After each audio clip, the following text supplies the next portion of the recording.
அழுறீங்க? அழுவுறத தவிர நான் என்னம்மா செய்யறது? நான் சம்பாரிச்சு உன்னை காப்பாத்த வேணும். இப்ப நீ சம்பாரிச்சு என்ன காப்பாத்திக்கிட்டு இருக்கு. என்னப்பா இது? இப்படி எல்லாம் பேசாதீங்கன்னு உங்களுக்கு எத்தனை வாட்டி சொல்லியிருக்கேன். நீ சொல்லிடலாமா? என் மனசு கேட்கணும். தகப்பனார் தான் மகளுக்கு சம்பாதிச்சு போடணும்னு சட்டமா என்ன?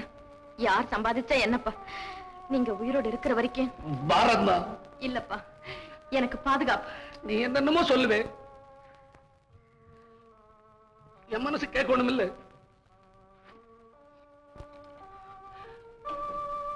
கடவுளே, என் கால் மட்டுமல்ல என் எண்ணங்களையும் விளங்காம வச்சுட்டியே. எந்த கடவுள் உங்க காலை எடுத்துட்டுதான் நீங்க நினைக்கிறீங்களோ அதே கடவுள் தான் எனக்கு இனிமையான குரலையும் நேர்மையான வாழ்வையும் கொடுத்திருக்காரு. அதையும் நம்புங்க. வாங்கப்பா போய் சாப்பிடலாம். வீடு பிடிச்சிருக்க அம்மா, எப்படி இருக்கு? என்னப்பா அப்படி கேக்குற? பதிக்கப்படுற கல்லை பொறுத்து தானே நகைகளுக்கு பார்வை கிடைக்குது. அதை போல உன்னை பொறுத்து தான் இடமும். நீ எந்த இடத்துல இருந்தாலும் அது என் கண்ணுக்கு நிறைஞ்சு இருக்கும்பா. ரொம்ப சந்தோஷம். எப்படியோ நான் வேண்டிக்கிட்டது வீண் போகல. நீ நல்ல நிலைமைக்கு வந்துட்ட. இன்னும் அந்த முருகன் உனக்கு எவ்வளவோ உயர்வு கொடுக்க போறாரு. யாருப்பா அந்த பொண்ணு? தெரியலையே, யாருமா? எழுப்பணுமா?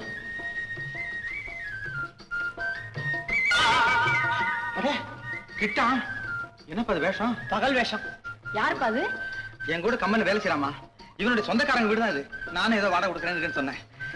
இவங்க தான் எங்க அம்மா. தாங்கம்மா, சௌக்கியமா? எப்போ வந்தீங்க? காலையில தான்ப்பா வந்தேன். என்னங்க? உங்க கூட இருக்கான் பாருங்க கிட்டான். அவன் நாங்க எங்க காரை நிறுத்தி வச்சிருந்தாலும் எடுத்துட்டு போயிடுறான். அவனுக்கு பயந்துகிட்டு எங்கதான் பார்க் பண்றது? மன்னிச்சிருங்க, நான் அவனை கண்ட கண்டிக்கிறேன். இனிமே செய்ய மாட்டான். கிட்டா, என்ன இது? நிறுத்தி வச்சிருக்கிற காரணம் எடுத்து போறியாமல? இந்த ஓடுற கடையை எடுக்க முடியும்? போல் இனிமே அந்த காராவது எடுத்து அவன் பல்ல எடுத்து விடாமா? ஏதா சேல எங்க திருண்ண? தெரிஞ்ச கடை தான், எல்லாம் சொல்லிக்கலாம். சொல்லிக்கிறதா? மரியாதையா உடனே கொண்டு கொடுத்துட்டு வாமா. கொடுக்காம பின்ன கட்டிட்டு அலைய முடியும். ஏதோ ஒரு சந்தர்ப்பத்துக்குன்னு எடுத்தேன். வேடிக்கையான பிள்ளை. வேடிக்கையாவது மண்ணாங்கட்டியாவது சுத்த மடையமாவன். நீங்க மாத்திரமா சொல்றீங்க? ஊரே பழகி போச்சு. பிரேக் இன்ஸ்பெக்டர் வரைக்கும் போயிருச்சு. 8 வாட்டி போயிருக்கேன் டெஸ்டுக்கு. இன்னும் டிரைவிங் லைசன்ஸ் வரல. அம்மா, நீங்க வந்த முகூர்த்தம், லைசன்ஸ் வரட்டும்.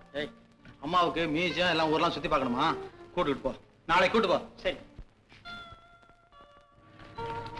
அப்பா, ஊரெல்லாம் சுத்தி கைகால்லாம் வலிக்குதுப்பா. ஊர் சுத்துறதுக்கே கைகாலெல்லாம் வலிக்குதா?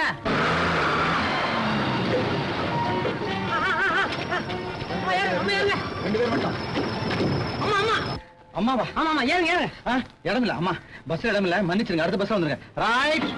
என்னங்க பெத்தவங்களே என்னங்க இந்த மகன் சொல்ற வார்த்தையாது? என் மகன் கிட்ட பெத்தவங்களுக்கு ஒரு சட்டம் மத்தவங்களுக்கு ஒரு சட்டம் இல்லப்பா. நியாயத்துக்கு முன்னால அவனுக்கு எல்லாமே ஒண்ணுதான். சரிதான் போங்க. சுயரணமே தெரியாது சுத்த அப்பாவிங்க 2 பேரும். இது என்னது? முதலாளி வணக்கம். வணக்கம் வணக்கம். எங்கப்பா லீவ் எடுத்துட்டு இப்படி ஊர் சுத்துற? ஆமாங்க, இவங்க கண்டக்டர் ராஜ் இல்லீங்க, அவங்க ராயார். வணக்கம்மா. வணக்கங்க. இவர் தான் முருகப்பா, எங்க முதலாளி. இவங்க பட்டத்துக்கு புதுசு, ஊரு பாக்கணும்னு சொன்னாங்க. அப்படி பட்டணம் பூரா சுத்தி காட்டினேன். ஊர் மார்க்கெட்டு, கொத்தவால் சாவடி, 2-3 ஆக்சிடென்ட், எலக்ட்ரிக் ட்ரெயின் சொல்லி கூட அந்த பையன் எனக்கு இடம் இல்லைன்னு சொல்லிட்டானே. அங்கேயே இழுத்து போட்டு 4 கொடுத்திருப்ப. நீ டியூட்டியில இருக்கிறியான்னு தான் பேசாம இருந்துகிட்ட. இப்ப மட்டும் என்ன? அண்ணன் ஒரு வார்த்தை சொல்லட்டும், அவனை நாய் அடிக்கிற மாதிரி அடிச்சு போட்டு போடுறேன். அட வேண்டாம்ப்பா, ஒரே அடியா அவன் வயிற்றிலே அடிச்சிட்டேன். அப்படியா? ஆமா, லேசா முதலாளிட்ட பத்த வச்சேன். கண்டக்டர் வேலையே காலி. பையன் சோத்துக்கு தானம் போட போறான். For more updates, like, comment, subscribe to our channel.